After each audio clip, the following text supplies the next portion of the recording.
Hello students, अपन आज class 10 science के चैप्टर नंबर 12 में ओम्स लॉ के बारे में पढ़ेंगे। Is there is relationship between, जो ओम्स है वो जो रिलेशन है वो बताता है किस किस के बीच में, पोटेंशियल डिफरेंस करंट के बीच में, मतलब V और I के बीच में जो रिलेशन है उसके बारे में इन्होंने बताया था। इसके लिए अपन एक एक्टिविटी करते हैं। एक्टिविटी आपकी 12.1 है, setup A circuit is show. 12.2 में आपको एक सर्किट दे रहे, मतलब एक डायग्राम दे रखा है, फिगर दे रखा है। उसमें नाइक्रोम वायर है X Y of length, ammeter लगा हुआ है, वोल्ट मीटर लगा हुआ है, 4 सेल लगे हुए हैं, 4 cell of the 1.5 volt each. Nichrome wire is alloy of nickel, ये आपको यहाँ पर मिलेगा। इसके अंदर पेपर में आपको ये भी पूछा सकता है नाइक्रोम वायर किसके से मिल के बना होता है, तो alloy of nickel, chromium, magnesium and iron metal. Important है, अंडरलाइन कर लेना इसको। अब इसमें अपन एक्टिविटी 1 बाय 1 करेंगे। आप सर्किट को देख लो। फर्स्ट यूज़ ओनली 1 सेल, पहले हम एक सेल लगाएंगे। उसके बाद V और A की जो रीडिंग है उसको नोट कर लेंगे, नीचे टेबल बनी हुई है वहाँ पर अपन उसको नोट डाउन कर लेंगे। फिर उसके बाद अपन नेक्स्ट कनेक्टेड 2 सेल कनेक्ट करेंगे। फिर दोबारा अपन रीडिंग, पोटेंशियल डिफरेंस और I को नोट कर लेंगे। Repeat the above step using the 3 cells 4 cell circuit separately. V और I को अपन ने, अभी ये नीचे आपको टेबल दे रखी है, 1 2 3 4 सेल। वायर अपना है current through the nichrome wire ampere में, potential difference across the nichrome wire X और वाई के बीच में जो लगा हुआ है V, उसको अपन लिख लिया V upon I, volt upon ampere. इनके बीच में अपन ने एक ग्राफ प्लॉट किया, तो उस ग्राफ का रिजल्ट देखो आप। करंट एक्स एक्सेस के ऊपर, potential difference V Y axis के ऊपर। यहाँ से आपको एक, जैसे अपन ने 9th क्लास में अपन ने यूनिफॉर्म नॉन यूनिफॉर्म पढ़े थे, ऐसा ही अपन ने एक ग्राफ पढ़ा था। मतलब जैसे नीचे एक्स एक्सेस जो इंक्रीज़ हो रहा है, टाइम इंक्रीज़ हो रहा है, तो वोल्ट वेलोसिटी इंक्रीज़ हो रही है, इस तरह का एक था। एक दिमाग में एक बार रिवाइज़ हो जाएगा आपके, इसलिए मैंने उसको आपको एक बार रिवाइज़ करवाया, क्योंकि अपन ने ग्राफ फिजिक्स में पढ़े थे 9th क्लास में। अब ये आपको यहाँ पर दे रहा है कि करंट इंक्रीज़ होता है तो आपका पोटेंशियल डिफरेंस भी इंक्रीज़ हो रहा है, मतलब दोनों एक दूसरे के ऊपर डिपेंड कर रहे हैं। V और I के अंदर जब अपन ने एक ग्राफ बना लिया, तो V upon I is a constant ratio.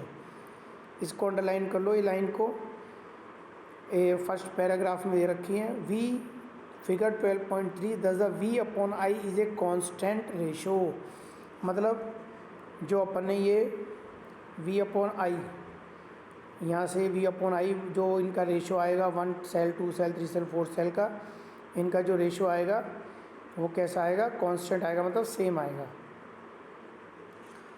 In 1827 a German physicist Georg Simon Ohm found out the relationship between the current I and flowing in the metallic wire and the potential difference across its terminal. The potential difference V across the end of the given metallic wire in the, यहाँ से underline कर लेना, potential difference V across the end of the given metallic wire in an electric circuit is directly proportional to the current flow through it, provide it the temperature remains same। तो V और I का जो ये V upon I का जो constant ratio का जो relation है, वो कब हमको रिजल्ट जो मिलता है ओम के अकॉर्डिंग, जब टेम्परेचर रिमेन सेम होता है। टेम्परेचर बदल जाएगा तो ये रिलेशनशिप अपन को नहीं मिलेगा। This is called the Ohm's law. In other word V is proportional to I। अब I को नीचे ले गए, V upon I is equal to constant. Constant अपन ने एक ले लिया R, V is equal to IR। अब इक्वेशन 12.4, इसमें आपको एक प्रोपोर्शनल का साइन दिखा रखा है। जब भी अपन इस तरह के साइन जो है उनको जो अपन रिमूव करते हैं तो अपन एक कॉन्स्टेंट लगाते हैं।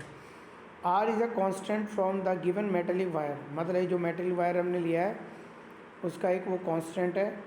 एट ए गिवन टेम्परेचर, एक गिवन टेम्परेचर के ऊपर है, अलग अलग टेम्परेचर के ऊपर ये अलग अलग आएगा। इज़ कॉल्ड इट्स रेजिस्टेंस, और इसको अपन रेजिस्टेंस बोलते हैं. It is a property of the conductor to resist to flow of charge. इसकी प्रॉपर्टी क्या है? ये रेजिस्ट करता है करंट को आगे फ्लो करने से. इट्स ऐसा यूनिट ओम होती है, represented by the Greek letter. ये ग्रीक लेटर है जिसको अपन ओम्स कहते हैं. According to the Ohm's law R is equal to V upon I. अब if the potential difference across the two end of the conductor is 1 volt and the current through it's 1 ampere, the resistance R. मतलब resistance की 1 resistance, अगर आपसे पूछा what is the definition of, या फिर कुछ भी और दूसरे वर्ड में व्हाट इज़ द 1 ओम, कि 1 ओम क्या होता है, तो हम लिखेंगे इफ़ द पोटेंशियल डिफरेंस, मतलब जो पोटेंशियल डिफरेंस है दो पॉइंटों के बीच में, two end of the conductor 1 volt अगर है, कब है? जब करंट थ्रू इट्स 1 एम्पियर, मतलब इट मीन्स 1 एम्पियर का करंट फ्लो करने पर अगर दो एंड पॉइंटों के बिटवीन पोटेंशियल डिफरेंस 1 वोल्ट आता है तो रेजिस्टेंस होता है R, मतलब 1 ओम. तो 1 ohm is equal to 1 volt upon 1 ampere. Also I is equal to V upon R. It is obvious from that is current through a resistor is inversely proportional to its resistance if the resistance is double.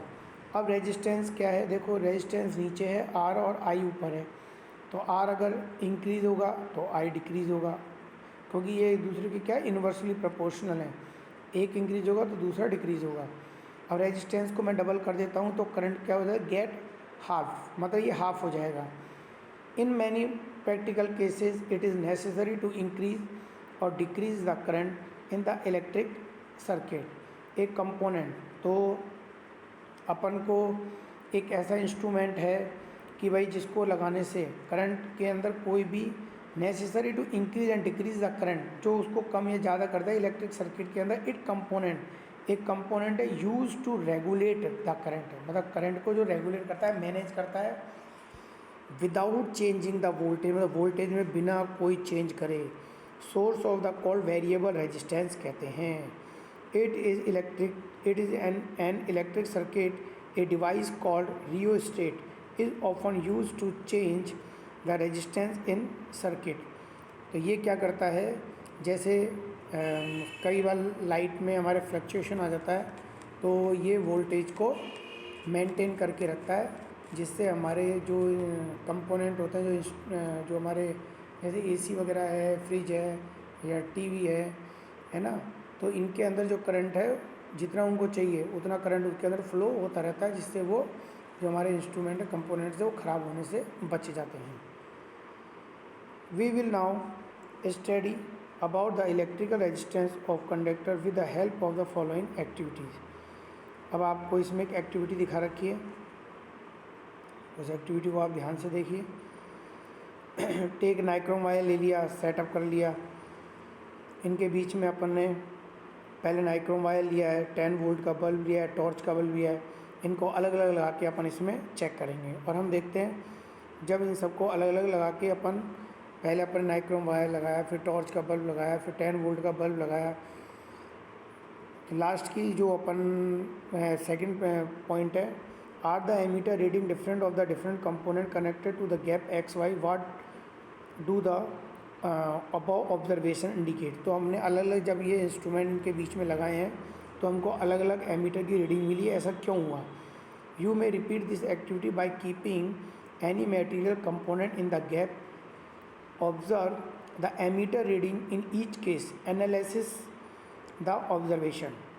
In this activity we observe that the current is different from the different component. हमको क्या result मिला? हर component का result जो है वो अलग अलग आ रहा है, करंट डिफरेंट आ रहा है. ऐसा क्यों है? सर्टेन कंपोनेंट, कुछ कंपोनेंट ऐसे हैं तो easy path the flow the electric current, और some other resist the flow. कुछ कंपोनेंट ऐसे होते हैं जिसके अंदर से करंट आसानी से फ्लो हो जाता है, और किसी के अंदर करंट आसानी से फ्लो नहीं होता है. कुछ रेजिस्ट करते हैं, मतलब उसको रोकते हैं. वी नो, अब हम जानते हैं दैट मोशन ऑफ इलेक्ट्रॉन का जो मोशन होता है in an electric circuit constituent constitutes an electric current. The electron, however, are not completely free to move within a conductor. मतलब वो कंडक्टर में एकदम फ्री मूव करने के लिए नहीं है. They are resistant by the attraction of the atom among which they move. उनके बीच में एट्रैक्शन होता है जिससे वो रेजिस्टेंट करते हैं. मोशन ऑफ इलेक्ट्रॉन, इलेक्ट्रॉन का जो motion through the conductor is retarded bye its resistance. और उनका जो मोशन होता है वो कम हो जाता है. किससे? जो रेजिस्टेंस है उससे उनका जो मोशन है इलेक्ट्रॉन का वो कम हो जाता है. तो सिंपल लैंग्वेज में इलेक्ट्रॉन आसानी से अगर फ्लो कर रहे हैं तो गुड कंडक्टर है, और अगर नहीं कर रहे हैं तो बैड कंडक्टर है. ए component of A given size that offer A low resistance. अब एक ऐसा कंपोनेंट है जो लो रेजिस्टेंस का, मतलब इलेक्ट्रॉन आसानी से फ्लो हो जाते हैं, वो गुड कंडक्टर है. एक conductor heavy the same appreciable resistance है, यहाँ भाई कुछ है उसका, तो उसको रेजिस्टर कहते हैं. एक component identical size that offer a higher resistance is a poor conductor. मतलब उसका रेजिस्टेंस बहुत ज़्यादा है, जो इलेक्ट्रॉन को आगे जाने नहीं देता, मतलब करंट को आगे फ्लो होने ही नहीं देता है, तो इसको अपन कहते हैं पुअर कंडक्टर. और इसको अपन insulator of the same size offer the even higher resistance. सबसे ज़्यादा जो रेजिस्टेंस होता है वो किसका होता है? इंसुलेटर. मतलब जो इलेक्ट्रिसिटी को फ्लो होने ही नहीं दे, जैसे ग्लास है, रबड़ है, वुड है ना. तो यहाँ पर इनको अंडरलाइन कर लेना, गुड कंडक्टर, रेजिस्टर्स और पुअर कंडक्टर को ये अंडरलाइन कर लेना. और अपन इसको भी अंडरलाइन कर लेंगे. ये जो अपन ने नाइक्रोम वायर अभी अपन ने पढ़ा था यहाँ पर, ये इम्पोर्टेंट है, इसको अंडरलाइन कर लेना. ये नाइक्रोम वायर ये वाला अंडरलाइन कर लेना, है ना. ये अपन ने अंडरलाइन कर लिया. उसके बाद ये अपना 1 ओम को अंडरलाइन कर लेना. और ये जो कॉल द वेरिएबल रेजिस्टेंस, इसको भी अंडरलाइन कर लेना. जो अंडरलाइन करनी है वो मैंने आपको बता दी है. और अपन एक अगली वीडियो बनाएंगे, उसमें पढ़ेंगे factor on the which the resistance of a conductor depends. मतलब कौन सी चीज़ है जो रेजिस्टेंस जिसके ऊपर डिपेंड करते हैं.